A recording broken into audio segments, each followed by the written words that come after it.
Yo, we're shaking with y'all. Also dope live media, and I know I got the live in there, and I ain't went live yet.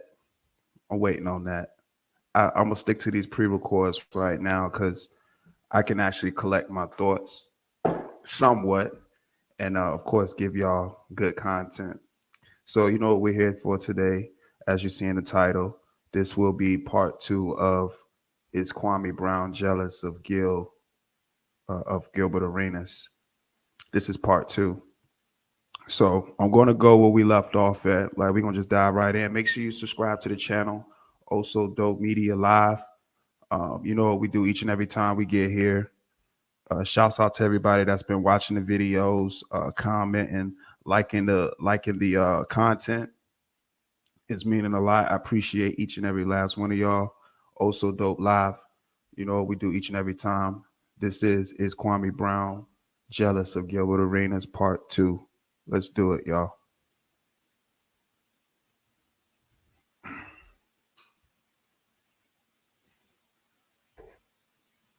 They talk about this with a nigga damn near kissing him by the bathroom for his jury. Nigga, please, nigga, you better stop playing. My bodyguard. And again, already starting off talking about a nigga damn near kissing a man. Why the man got to be damn near about to get kissed? Kwame, you said a lot of things in this thing, sir. Like a lot of slanderous things, brother. I'm just being honest again, man. Look, see, the thing too that I wanted to point out to you, Kwame, is that if you want respect, you got to give respect. So you can have an adult conversation without the insults.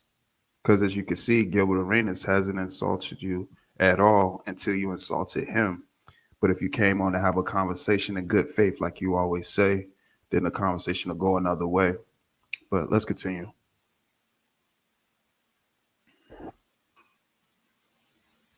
This nigga crazy. This nigga crazy. Man, that nigga put his arm around Gilbert down there about to kiss him in the mouth for his jury. This nigga What you did? You pulled him off him, Kwame? See, that's what I'm saying. Like, I know you going out your way to emasculate Gilbert by saying that another man was about to kiss him in the mouth and all that, and how much Gilbert Arenas was so soft and you had to save him.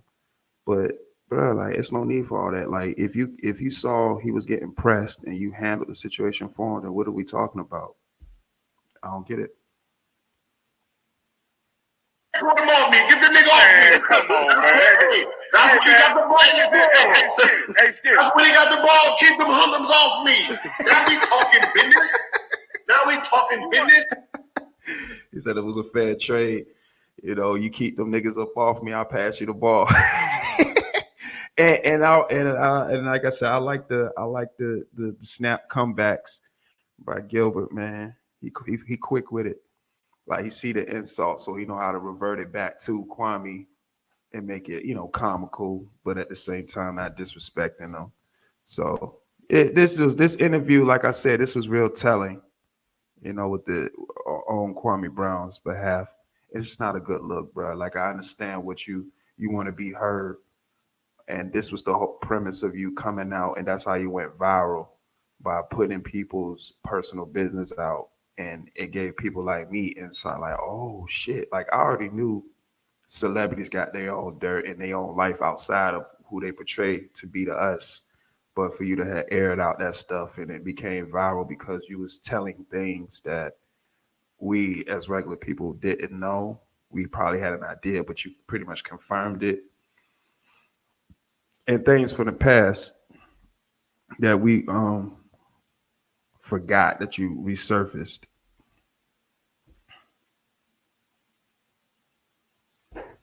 Listen, Skinny, if you want to get see, I told you this nigga didn't hate me. Skinny. He protect me in the club. He protect me in the club. That's before I knew. That's before I knew Gilbert. But check this out. Get them niggas off. Kwame.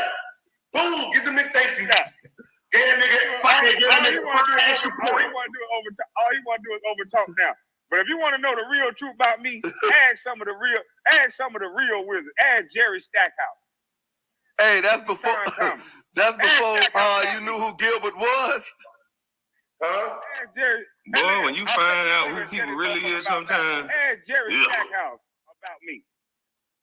This nigga Gilbert talking about this nigga lame as fuck, boy. Hey, look, man. I don't know who revamped your whole life and made you think you was somebody now because you made money, but Gilbert, you know you a real tender dick lame ass nigga, dog.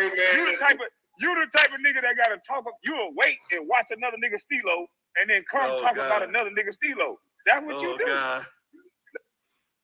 And I got a comment on that, Kwame. That sounds like something you did. See, these are all things that projected back to you. These are things that you spoke on. That these are all the things you did. You sat back and watched how Gil's career was going, and then waited for an opportunity to talk about it. You know, you messed around with some woman. Again, I don't know the young lady who it was back in the day she was dealing with.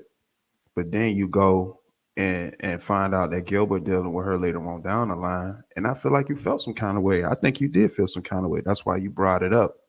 But we're going to talk about that. And I'm actually bring up that video too. I'm going to break down that Sister T video as well, when it was Sister T, Kwame, Gil, and Queen Regina. I want to give my POV on that as well.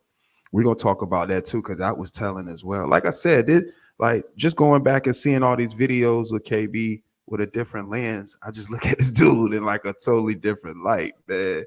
Because you can't put things on people and then turn around and do those very things that you put on people, even when those people answer for the things that you put on them. So notice everything that you've accused Gilbert Arenas of, or questions that you had for him, he answered them. But you not one time answered a question of his.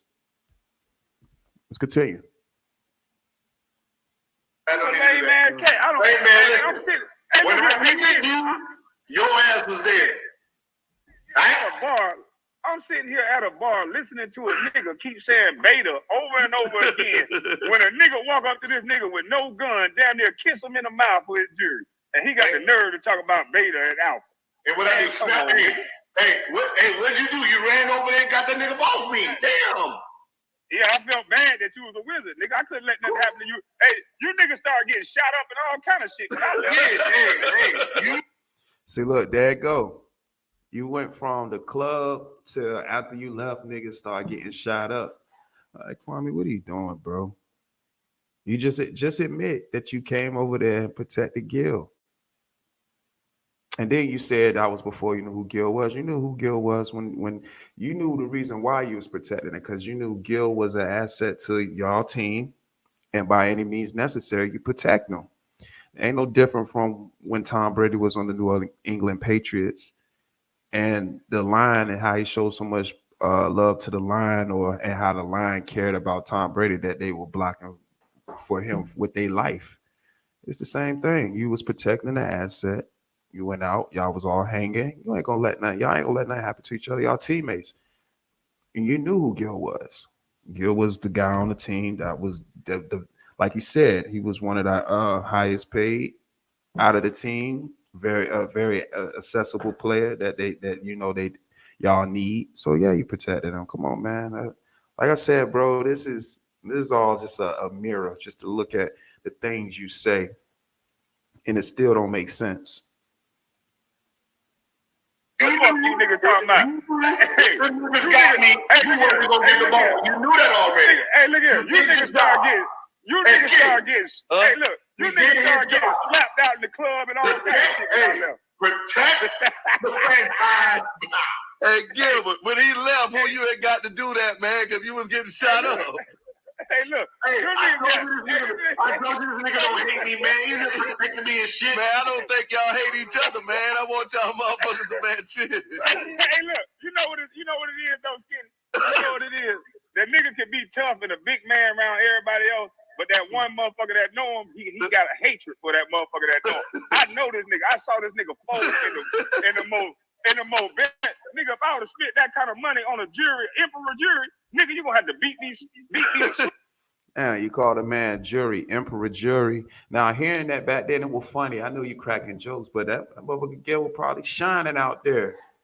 You knew he was shining, so you was protecting your mans. You know, you can't do that, KB. You know what you was protecting. You was protecting a major asset for the team, bro.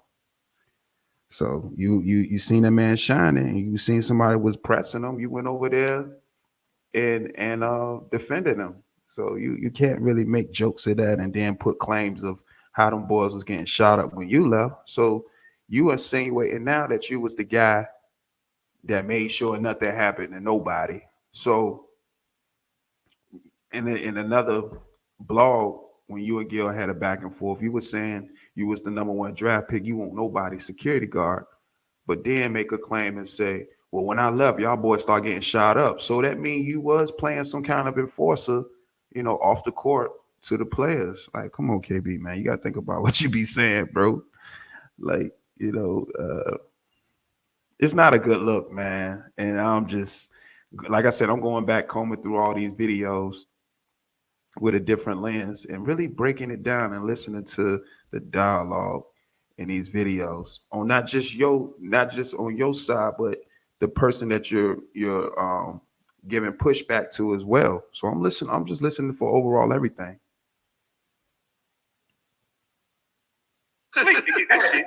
No, real Fuck you talk. talking about, nigga. You had red rubies. You had red rubies in your wristband. God. Nigga, you had red rubies in your crown. And you about to let a nigga take that from you with no gun? Hey, no. Describing the man jewelry. KB, you sound, man, like you said too, this dude a big man around other. Matter of fact, let me run it back to see what you said. Hey, no. That motherfucker that door. I know this nigga. I saw this nigga fold in the mo. That nigga can be tough and a big man around everybody else, but that one motherfucker that know him, he got a hatred for that motherfucker that know him. I know this nigga. I saw. That sound like you, KB. You being tough around everybody else, but you know, like with Gil, you knew the power that Gil had in Washington, man. You, like you said, and it seemed like it was quite envious of you had seen that he had got in trouble and how like he was able to move around, you know, certain things in Washington when I were both there. And I think you was on the side hating on that, KB, because you was the #1 pick. Then Gil came and got that light from you.